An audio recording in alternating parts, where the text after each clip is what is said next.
जय माँ। प्रश्न है एक कि रुरु का प्रेम, उस प्रेम में इतनी तीव्रता, इतनी शक्ति कैसे आ जाती है? कौन सा वो प्रेम है? सावित्री के बारे में तो हम लोग जानते हैं कि सावित्री का जो प्रेम है वो तो साक्षात जगत जननी है जिन्होंने अवतार दिया है। तो उसमें हमको कोई अनयूजुअल चीज़ नहीं लगती है कि वो जाती हैं और मृत्यु से लड़के ले आती हैं। तो रुरु का कौन सा प्रेम है जो प्रमदवरा को वापस ले आता है मृत्यु के गढ़ से? तो पहले हम थोड़ा सा इसको डिस्टिंक्शन समझ लें। श्री अरविंद ने प्रेम और मृत्यु के ऊपर 3 मेन कविताएं लिखी हैं। एक है Ruru Pramadvara love and death, जिस पर हम 1 मिनट में आएंगे। सबसे ऊपर है सावित्री। सावित्री में केवल प्रेम के घर से जाके, गढ़ से जाके सत्यवान को नहीं लाना है, उसमें मृत्यु का रूपांतरण भी है।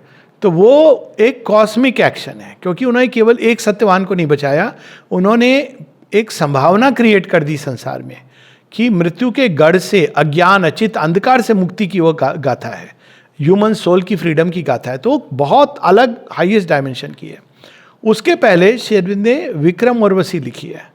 तो विक्रम और जो पुरुरवा की कहानी है, उसमें भी वास्तव में प्रेम में विछोह होता है। विछोह क्यों होता है? वहाँ मृत्यु नहीं ले जाती है, किंतु उर्वशी को 7 वर्ष के उनके समागम के बाद, जिसमें कुछ शर्तें थी, कंडीशनल थी, और वो उर्वशी वापस चली जाती, क्योंकि वो इंद्र इस प्रकार का कुछ करते हैं कि कंडीशन ब्रेक हो जाती है। मैं कहानी के विस्तार में नहीं जा रहा हूँ।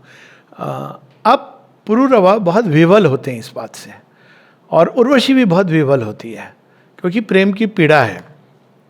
तो उस पीड़ा को कैसे ब्रिज किया जाए? अब उर्वशी के हाथ में ये नहीं है, क्योंकि उर्वशी को तो एक और एक कष्ट है, दूसरी ओर Pururava has received her as a gift, क्योंकि उन्होंने देवासुर संग्राम में पार्टिसिपेट किया है। परंतु चूंकि पुरुरवा ने देवासुर संग्राम में देवताओं की ओर से युद्ध किया था, इसलिए उनको, उनके पीड़ा को देख के चॉइस उनको जगत जननी माँ स्वयं देती हैं।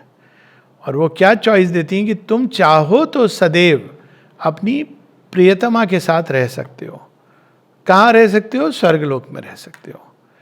और पुरुरवा के अंदर एक अंतर, क्योंकि वो तो एक योद्धा हैं जिन्होंने उनकी सोल ने चूज किया है धरती पर रह करके, किंतु अंततः वो स्वर्ग भोग की ओर चले जाते हैं। और फिर श्री अरविंद वर्णन करते हैं कि जब जाते हैं पुरुरवा, वहाँ पे उर्वशी, वो सब लोग देवतागण सब हर्षित हैं कि इन दोनों का मिलन हो गया। बड़ी वो पैथोस है उसके अंदर एक, कि दोनों का मिलन हो जाता है प्रेम में। अब वो सदा सदा आनंदित रहेंगे, लेकिन धरती के अंदर एक भाव जगता है कि अर्थ एक बार फिर से अबैंडन कर दी गई है। तो आप देखें कि ये सावित्री में ये चॉइस सावित्री को भी मिलती है कि lose thy self in infinite Satyavan, and Satyavan can lose your self in infinite Savitri. But Savitri इसको रिफ्यूज करती है। वो कहती है, even as I have shorn the eternal night, I climb not to the everlasting day, even as I have shorn the eternal night. तो वो एक बहुत हायर चीज़ है जहाँ वो स्वर्ग भोग को रिजेक्ट करती है, क्योंकि धरती पर काम होना है। तो वहाँ से जो बॉडीली वो वापस आता है सत्यवान उसी देह में, और 400 वर्षों तक रहता है। और इसमें एक इंडिविजुअल के लिए एक नई संभावना खुल गई है। श्री अरविंद ने इस पोयम को कॉस्मिक पोयम बना दिया है। एक्चुअली कहानी कॉस्मिक कहानी है, लेकिन उसको उभार करके श्री अरविंद लाते हैं सावित्री में। अब रुरु प्रमदवरा का प्रेम क्या है जो लव एंड डेथ में बताया जाता है? ये कहानी भी महाभारत में आती है। तो यहाँ पर श्री अरविंद कहते हैं it is a vital love. तो हम लोग ये सब डिस्टिंग्विश करते हैं, ह्यूमन लव, डिवाइन लव। अब अलग अलग प्रश्नों के कंटेक्स्ट में माने अलग अलग उत्तर दिए हैं। एक जगह फॉर एग्जांपल, अब इसको हम जोड़ दें इससे, कि माने ये उत्तर दिया है कि मानव प्रेम में सदैव एक बिटरनेस आती है अंत में। इस तरह के कई उनके स्टेटमेंट्स हैं जहाँ कहती है तुम्हें ह्यूमन लव से जाना है, जा सकते हो, लेकिन ये तुम्हें अंत में बिटर करेगा। और बिल्कुल वो सही बात है। अगर हम मानव जीवन को देखें जैसा अभी बना है, यही चीज यम भी कहते हैं सावित्री को, पर सावित्री कहती है नहीं, हमारा प्रेम भिन्न है।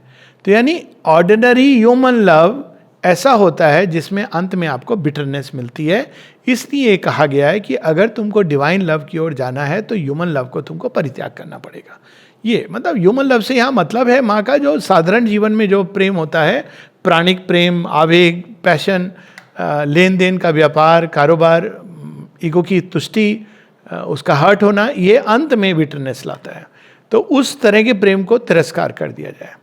वहीं माँ एक चीज और लिखती हैं, मैं कुछ जस्ट रैंडम जो मुझे स्मरण है, एक चीज और लिखती है कि जब भी मानवीय प्रेम की कहानी में चैत्य जुड़ गया है, wherever there has been the psychic touch in a story of human love, it has become beautiful. तो वो कहानी बिल्कुल अलग हो जाती है। अब वो भी ह्यूमन लव है। तो ये ह्यूमन लव एक वैरायटी में नहीं आता है। पहली चीज हमको ये समझनी है, इसके कई ग्रेडेशंस हैं। ये भी माँ कहती हैं, एक जगह कहती हैं, it is very simple my child, don't you understand, if you have the consciousness of an animal, your love will be like an animal. If your consciousness is like a human, your love will like a human. If your consciousness is God-like, your love will be like a God. And we can extrapolate, if your consciousness is divine, your love will be like a divine.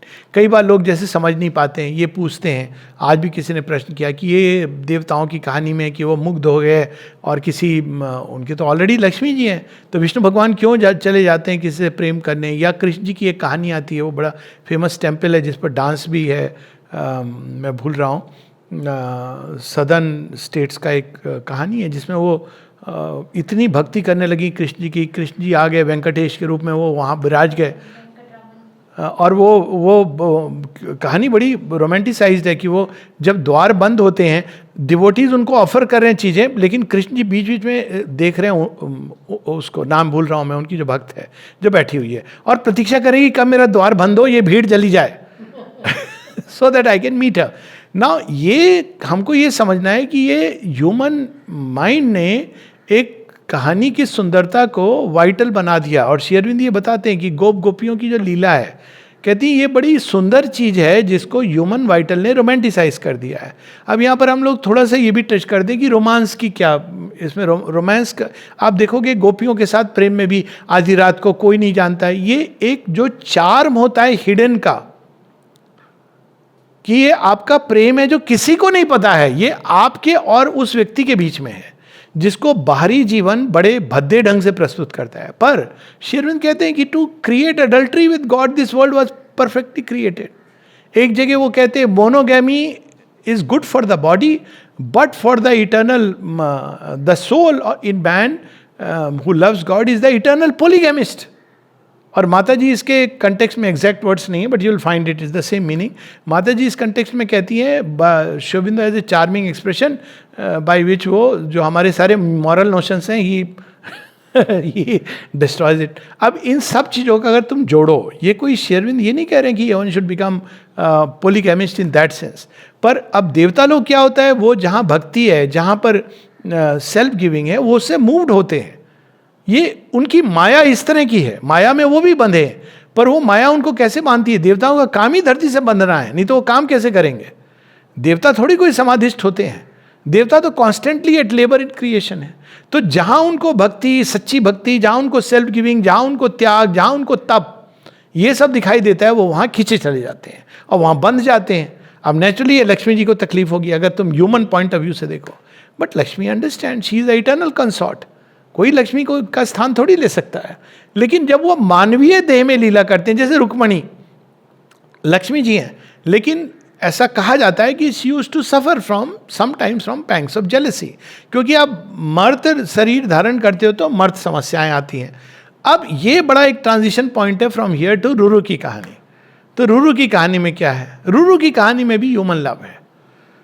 अब वो love एकनिष्ठ है कि नहीं ये नहीं बताया जाता है, क्योंकि अगर आप भारत का इतिहास देखेंगे या किसी भी संसार का इतिहास देखोगे, सब लोग एडवोकेट करते हैं मोनोगैमी, लेकिन अगर आप इतिहास देखोगे तो apart from Shri Ram, that's why Raja Ram is amazing, आपको कोई ऐसा उदाहरण नहीं मिलेगा. और मोनोगैमी की प्रैक्टिस केवल और केवल ब्राह्मणों के लिए बताई जाती थी, क्योंकि उनको तपोनिष्ठ होना था. Kshatriya, Vaishya, Shudra, none of them, because that's how human nature biology से उभर के आया. तो अब इस बैकग्राउंड के साथ अब रुरु की कहानी समझिए. रुरु की कहानी वाइटल लव की कहानी है, प्राणिक आवेग है. लेकिन हमको लगता है वाइटल मतलब सब गंदा है, सब खराब है. लेकिन वाइटल के अंदर एक कैपेसिटी होती है सेल्फ गिविंग की, जो इतनी अद्भुत है कि जो देवत्व को भी खींच लाती है जमीन पर. ये श्री अरविंद जब किंगडम्स ऑफ ग्रेटर लाइफ, जहाँ आप वाइटल की एक ऊंचाई को देखोगे, and even glory and fall of life, तो वहाँ पे प्राण के अंदर ये कैपेसिटी होती है कि या तो वो सब कुछ अपना खो देगा प्रेम के लिए, या उसका जो विकृत रूप है पाने के लिए वो सब कुछ कर सकता है। और ये कई जगहों पर अमल किरण थे, किसी ने उनको लगा कि मैं तो बड़ा इंटेलेक्चुअल हूँ, इस कारण मुझे इस योग में एंट्री मिला है। तो उन्होंने पूछा श्री अरविंद से, कहते no, it is because of your vital. Vital उनमें उनके बड़े डिफेक्ट थे, लेकिन उनके वाइटल में एक चीज़ थी जो वो अपनी एक टॉक में लिखते हैं। कहते 5-7 साल की उम्र से मेरे साथ ऐसा था कि कोई भी सुंदर चेहरा देखा मैं I would fall it for अब जो भी इसका मतलब। कहते लेकिन इस चीज़ ने मुझे एक समय इसी के कारण, जब मैंने डिवाइन मदर को देखा तो मैंने अपना सर्वस्व उनके चरणों में डाल दिया। तो अब अगर भगवान की लॉजिक ऐसे नहीं होती है, ह्यूमन लॉजिक और ह्यूमन फ्रेमवर्क में, अब ये मूवमेंट केवल वाइटल कर सकता है या साइकिक कर सकता है, माइंड कभी नहीं कर सकता है। जिन लोगों के अंदर माइंड बड़ा प्रबल होता है ना, वो ये चीज़ नहीं कर पाएंगे, वो कैलकुलेट करेंगे भगवान की ओर, ऐसे नहीं, ऐसे डिसिप्लिन, ऐसे सिखाए हुए तरीके से। पर जिनमें प्राण की कभी एक अतिशयता होती है, उसमें एक पूर्ण त्याग का एक कैपेसिटी होती है। ये हम रुरु और प्रमदवरा की कहानी में देखने को मिलते हैं। इसके पहले कि हम, या चलो हम उस चीज़ को लास्ट में टच करेंगे। तो कहानी क्या है? कहानी हम सब जानते हैं, प्रेम और मृत्यु, ये लव एंड डेथ पोयम है, श्री अरविंद की लॉन्ग पोयम है, जिसमें रुरु एक ऋषिपुत्र हैं, भृगु के ग्रैंड चाइल्ड हैं, और ये जो हैं ये एक टाइटनस की बेटी है मतलब तो ये जो आइडिया कि नहीं नहीं भारत में बड़े वो सेम वर्ण में विवाह होता था, ये दिस ऑल ये महाभारत की कहानी है। एक राक्षस कुल की कन्या का एक ऋषि कुल के पुत्र से विवाह होता है, और ऐसा रावण के केस में भी हम देखते हैं। और बड़ी अद्भुत अद्भुत बातें, मंदोदरी को अगर आप देखेंगे, हालांकि वो राक्षस कुल की है, पर मंदोदरी का चरित्र इतना अद्भुत है कि वो पंच पूज्य कन्याओं में से है। तो ये जो हम लोग अब जो हिंदुइज्म बन गया, जिसमें हमने बहुत सारी एक सीमा बना दी, जिसका कारण था, हम उसमें नहीं जा रहे हैं अभी। ये Hinduism is very different from original Sanatan Dharma की जो समझ थी। तो ये एक टाइटनस है, एक राक्षस कुल की कन्या, और ये एक ऋषि कुल के हैं। तो ये एक यूथफुल हैं, और ये नहीं कि ये ऋषि हैं, लेकिन इनके अंदर एक ऋषित्व तो है ही, जन्म से हैं, जो उनके अंदर टेंडेंसीज हैं। और इनका प्रमदवरा के साथ एक बड़ा ही प्राणिक प्रेम है, प्राणिक आकर्षण है, प्राणिक प्रेम है, लेकिन नियति को कुछ और स्वीकार है। और यंग एज में ही दोनों नदी के किनारे गए हैं, और वहाँ पे एक सांप के डसने से प्रमदवरा की मृत्यु हो जाती है। अब मृत्यु हो जाती है, आमतौर पे प्राणिक प्रेम क्या करता है? कुछ दिन रोता भी लगता है, फिर कोई नई तरफ ढूंढ लेता है। ये साधारण मानव प्रेम की गति होती है, मृत्यु ही नहीं, जीवित रहते ही ढूंढ लेता है। तो ये एक साधारण प्राणिक प्रेम है। लेकिन ये जो है रुरु, प्राणिक प्रेम है, लेकिन उसकी अतिशयता, उसकी सुंदरता, उसके अंदर जो केवल इंटेंसिटी नहीं है, उसके अंदर एक इटर्निटी की लॉन्गिंग है। प्रेम के अंदर ये दो चीज़ें होती हैं, इंटेंसिटी वो सीख करती है, तीव्रता, और उसमें जो उसको जॉय मिलता है, और जो इटर्निटी की लॉन्गिंग होती है कि सदा रहे। अब ये दोनों चीज़ें एक साथ मानव प्रेम में लगभग नहीं मिलती हैं। आपको इंटेंसिटी मिलती है तो कुछ समय के बाद वो डिप कर जाती है, और इटर्निटी अगर मिलती है तो अच्छा ठीक है, हम तो साथ ही हैं। तो इंटेंसिटी ऑफ लव, क्योंकि intensity is a narrowing movement, eternity is a widening movement. तो ये दोनों एक साथ नहीं देखने को प्राय मिलता है।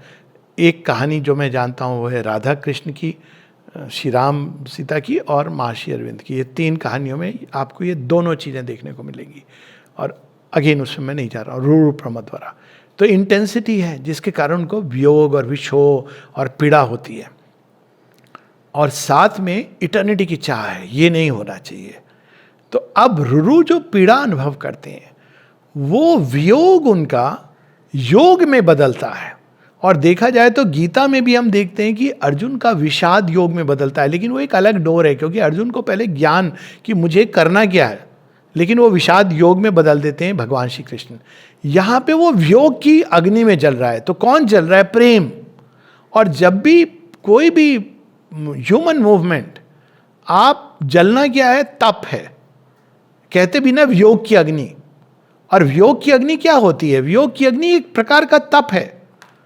तो वो तप रहा है उसके अंदर, और इतना तपता है, इतना तपता है। अब पृथ्वी के अंदर कुछ लॉज ऑपरेट करती हैं कि कुछ दिनों बाद ये कहीं और चला जाएगा।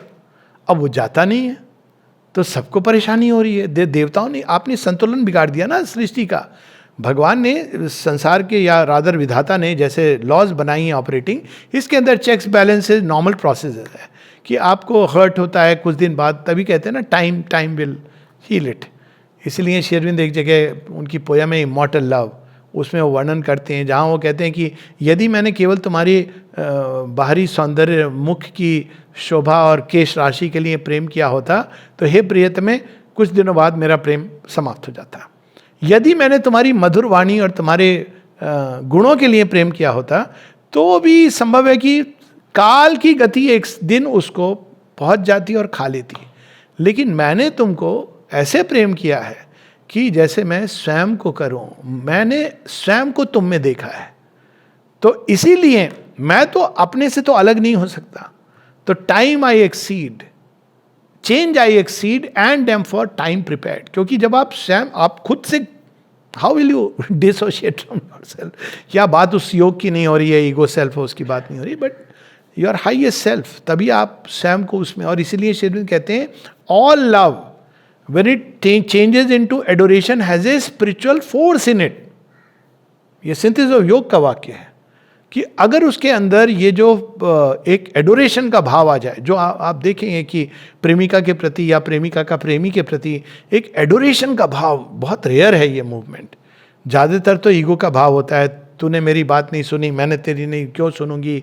लेकिन जहाँ एडोरेशन आ जाता है, जो हम कभी कभी सती के आइडियल में देखते हैं, तो आप देखोगे उसके अंदर एक आध्यात्मिक शक्ति अपने आप आने लगती है।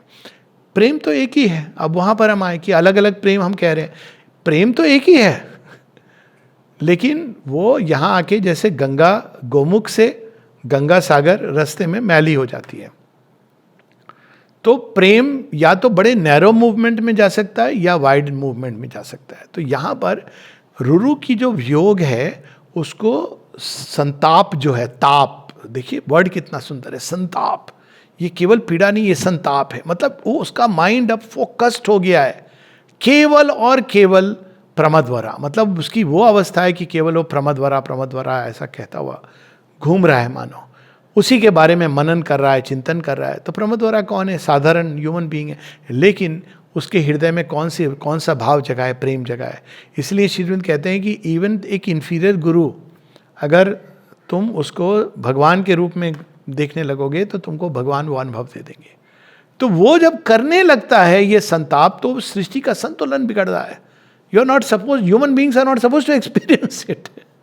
तो देवता पहले कहते हैं, वृक्ष को भेजते हैं, वृक्ष को इंस्पायर करते हैं अपनी हवा के झोंके से, जरा इसका ताप हर लो। तो थका हुआ लेट गया है। वो कौन सा वृक्ष है? हाँ हाँ हाँ, तो उस वृक्ष, हाँ अश्वत्थ पीपल का पेड़ है, तो उसके नीचे वो बैठ करके, वो भी इंटरेस्टिंग है अश्वत्थ ट्री तो वैसे ही। तो वो नीचे में वो बहुत तप्त दग्ध हृदय है उसका, थोड़ा सोता है। तो वो देवताओं के इंस्पिरेशन से वो पेड़ अपनी पत्तियों को हल्का उसके ऊपर, कि भाई इसके ताप को शांत करो। क्यों तपस्या भंग करने के लिए प्रयास किए जाते हैं? क्योंकि ये इम्बैलेंस क्रिएट कर देती है। कलेक्टिव इवोल्यूशन इसी कारण है, क्योंकि इंडिविजुअल तपस्या हमेशा कठिन होती है, लेकिन अगर कलेक्टिव इवोल्यूशन होए तो वो चेंज ओवर हो जाता है। खैर उसमें हम अभी नहीं जाएंगे, कुछ सीड आइडियाज इससे निकलते हैं। तो जब वो पेड़ ऊपर में कर रहा है, तो इसको ऐसा प्रतीत होता है कि प्रमदवरा आ गई है और वो गोद में ले करके या अपने हाथों से, अपने पल्लू से उसको पंखा जैसा झल रही है, पसीना पोंछ रही है। तो उसको कुछ देर के लिए मन में जॉय आता है, नींद में। और फिर उसकी आँख खुलती है। आँख खुलती है तो देखता है तो नहीं है, और पेड़ पर दृष्टि जाती है तो वो इतना फोर्स से उसके अंदर जो तीव्रता से वो प्रेम की अगन निकलती है कि वो जल जाता है। That is the power that, so it's to tell you the intensity of him, his love. तो जब ये प्रेम के देवता मूव्ड होते हैं सबसे पहले कि भाई ये तो मेरा डिवोटी है ये तो ये प्रेम की किसी ने मुझसे पूछा कुछ दिन पहले, क्या प्रेम एक पथ और गंतव्य हो सकता है? बिल्कुल हो सकता है, लेकिन आसान नहीं है ये रास्ता। आग का दरिया डूब के जाना है। और एसेंट टू ट्रूथ में माँ बताती है अपनी स्टोरी में, एक तो फिलैंथ्रोपिस्ट है, एक साइंटिस्ट है, एक और कोई है, ये तीनों तो लोअर लेवल्स पे रुक जाते हैं। फिर एक युगल जोड़ी है और एक सन्यासी है। सन्यासी एक जगह जाके आइसोलेशन में रुक जाता है और युगल जोड़ी काफी ऊपर जाके फिर वो रुक जाते हैं, because they found there delight. फिर एक साधक और साधिका, दैट इज वेरी इंटरेस्टिंग, वो उसको भी क्रॉस करते हैं और तब आता है step and all sky and God. If you read that is very interesting, why she has written a sadhak and Sadhika together. वहां एक नहीं है, वहां कुछ और हैं साथ में, it's like a group soul. तो बड़ी इंटरेस्टिंग है वो कहानी। तो रुरु के इस प्रेम से प्रेम के देवता मूव्ड होते हैं, हम कामदेव कह लें, तो वो आते हैं, मदन अनंग वो आते हैं, कहते हैं कि मैं तो प्रसन्न हो गया, नियति का मैं नहीं कह सकता, लेकिन मैं तुमको यम के पास जाने का वरदान, तो वो प्रेम का पुष्प देते हैं, लव, वो rose is a flower of love. ये शेर अरविंद भी कंफर्म करते हैं, इसे डेथलेस रोज आप सावित्री में भी पढ़ेंगे। तो वो उसको लेकर के वैतरणी जो होती है, जो सेपरेट करती है इस जगत को दूसरे जगत से, तो वो गहराई में जाते चले जाते हैं, या गंगा उसमें वो गहराई में जाते चले जाते हैं। और वहाँ पे वो अब यहाँ पे आंतरिक चेतना की ये यात्रा है। और मेरा ये मानना है, क्योंकि वो बाद में आंखें खोलते हैं कि वो पुष्प को लेके प्रेम के देवता उनको एक जैसे मैजिकली वो एक इनर स्टेट में चले जाते हैं और वहाँ पहुँचते मृत्यु के द्वार पर। तो कहते हैं ये तो नियम बदल नहीं सकता मैं। तो वो देखते हैं उसकी व्यथा, कहते हैं देखो व्यथा से देवता नहीं पसीजते, प्रेम का देवता तो ठीक है लेकिन कोई नहीं पसीजता। ये बड़ा इंटरेस्टिंग रेवलेशन हुआ था मुझे पढ़ के। आप रो रहे हो, बिलख रहे हो, इससे वो नहीं पसीजते हैं। देवता किससे पसीजते हैं? किससे वो द्रवित होते हैं? त्याग, सैक्रिफाइस से, यज्ञ से। वो तो रोना तो कोई भी रो देगा, लेकिन आप उनको बोलो मैं रो रहा हूं, अरे मेरे साथ ये क्यों कर दिया तुम। एक साधारण एग्जाम्पल ले रहा हूं कि किसी की मृत्यु हो गई, आप भगवान से रो रहे हो या जिससे भी रो रहे हो, और आगे अच्छा ठीक है ऐसा करें, उसके बदले तुम्हें ले चलते हैं, देखिए फिर क्या रिएक्शन होगी। मतलब आप त्याग नहीं करना चाहते हैं, आप बस चाहते हो एक्वायर करना। तो पहला क्लू देते हैं मृत्यु कि देखो तुमने इंटेंसिटी है, कंसंट्रेशन है, प्रेम है, त्याग कहाँ है? बिना त्याग के तुमको ये वापस नहीं हो सकता, क्योंकि यही विधान है, सैक्रिफाइस के विधान पर यह संसार बना है। अब यहाँ पर सैक्रिफाइस का एक प्राण के लेवल पर, ये आप देखें सैक्रिफाइस में एक स्पिरिचुअल पावर होती है। तो उन्होंने वो पूछते हैं कि क्या मुझे देना पड़ेगा, मैं तैयार हूँ। कहते हैं आधा जीवन। वो कहते हैं सहस्त्र। कहते हैं रुको रुको रुको, आधा जीवन देने का अर्थ जान लो। तो वो रुरु को दिखाते हैं कि अगर तुम ये पूरा जीवन जीते तो तुम ऋषित्व की उच्चतम अवस्था को प्राप्त करते। तो जब तुम कहते ना आधा जीवन देना, मतलब उस जीवन में जो तुम्हें अनुभव होने वाले थे वो भी तुम प्राप्त करते, तुम उन सबको छोड़ दे हो। बात केवल फिजिकल नंबर ऑफ डेज की नहीं है कि तुम्हारी नियति तो ये थी, जैसे पुरुरवा के केस में तुम्हारी नियति तो थी कि तुम धरती पर देवासुर संग्राम में पार्टिसिपेट करो, सावित्री को भी जो टेम्पटेशन, तो रुरु को भी ये कहा जाता है तुम्हारी नियति थी ऋषित्व की उच्चतम अवस्था, तो फिर भी क्या तुम त्याग करोगे वो सब? और रुरु कहते हैं हाँ सोल, हाँ आधा जीवन वो दे जाते हैं। तब वो कहते हैं अब तुम प्रमदवरा को ले जा सकते हो, तो प्रमदवरा को वो ले जाते हैं। तो अब श्री अरविंद रुरु, ये तो उन्होंने स्टोरी में मेंशन किया, फिर एक जगह उपनिषद की राइटिंग्स में श्री अरविंद बताते हैं कि लव की पराकाष्ठा, वो पैसेज इज वर्थ रीडिंग, मैंने कभी पढ़ा भी है उसको यहाँ पे सनातन धर्म के टॉक्स में। ये ईशावास्य उपनिषद में है, गुरु स्टूडेंट संवाद।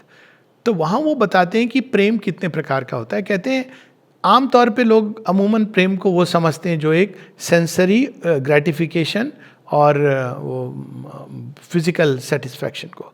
कहते हैं मैं भी एक समय ऐसा ही समझता था, गुरु कह रहे हैं।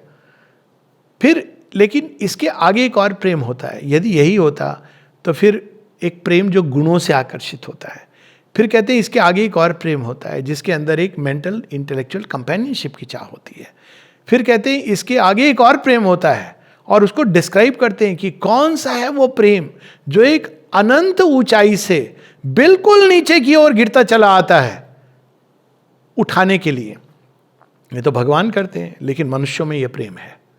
आप एग्जाम्पल एक देखेंगे और वो एग्जाम्पल है श्री अरविंद मृणालिनी देवी का। कोई मैच नहीं है कहीं से, मतलब कहाँ श्री अरविंद किस हाइट पे वो है। और मृणालिनी देवी एक सीधी सादी गांव की लेडी है जो कुछ शायद एक मतलब दिखाते हैं उनके जीवन में। वो कह रही है मुझे तो ये चाहिए वो चाहिए, वो कहते तुम्हें जो तुम्हारे सलाहकार हैं उन्होंने तुम्हें मिसगाइड कर दिया है, जीवन का ये ध्येय नहीं है जीवन, तुम चलोगी मेरे साथ मेरी संगिनी बनकर तुम्हें सब शक्ति मेरी शक्ति बन सकती हो। यहाँ तक वो कहते हैं कि तुम चलोगी मेरे साथ मेरी संगिनी बनकर, तुम्हें कुछ नहीं करना है, केवल तुमको अपने आप को समर्पण करना है सच्चे भाव से, बाकी सब भगवान करेंगे, इतना तक कहते हैं। खैर उनके जीवन में जो भी होता है, लेकिन उन्होंने कभी मृणालिनी देवी का परित्याग नहीं किया। अब ये देखो कैसा वो प्रेम है, कहाँ श्री अरविंद और कहाँ मृणालिनी देवी। ये प्रेम मतलब वास्तव में ये दिव्यत्व ही कोई चीज़ है जो अपने अंदर कर सकता है। वो हम रुरु के अंदर एक देखते हैं कि वो जो वो त्याग कर देता है, अपने ऋषित्व की ऊंचाई को त्याग कर देता है उस प्रेम के कारण। It is very powerful. और उस त्याग के कारण यम अपना विधान बदल देते हैं। किसके लिए? रुरु के लिए। अंत में भविष्य में क्या होता है ये हम नहीं जानते, लेकिन ये पैसेज की जो बात हो रही है उसमें लास्ट में शेड्यूल कहते हैं से not that such A love does not exist. लोग कहते हैं ये तो केवल कल्पना है। कहते हैं history, exact words I don't remember, कहते हैं history mocks at judgements passed by human beings, कि भाई ऐसा प्रेम तो एग्जिस्ट नहीं करता है। फिर वो उदाहरण देते हैं। उदाहरण किसके देते हैं? कहते हैं Ram and Sita, comma Savitri, comma Ruru. अब देखिए सावित्री में वो सावित्री एंड सत्यवान नहीं कह रहे हैं, और रुरु में रुरु एंड प्रमदवरा नहीं कह रहे हैं। It is a one sided love. Pramadvara of course must have been happy and everything, but it's a one-sided love of Ruru for Pramadvara. तो इसमें प्राण का प्रेम है, प्राण अपने उस आवेग में सब कुछ त्याग देता है, और उस त्याग और उस यज्ञ में उसके विरह वेदना में भी एक तप है, और वह तप का हमेशा आदर होता है। भगवान मॉरल नोशन से नहीं एक्ट करते हैं। तप जिसने किया उसको वरदान प्राप्त होता है। ये नहीं कि भाई ये जयद्रथ तो कुछ और कर देगा, कर सकता है भगवान, लेकिन ये भी कर्मिक लॉ का नियम है कि आप तप करोगे तो उस तप का जिस ऊंचाई पर जाएगा तो आपको उसका वरदान मिलेगा। उसके बाद उससे जो कंफ्यूजन होगा भगवान उसको सॉर्ट आउट करेंगे, वो एक अलग बात है। तो तप के रिजल्ट में वो वरदान उनको मिलता है रुरु को, और प्रमदवरा वापस आती है। अद्भुत कहानी है प्रेम की, very powerful love and death.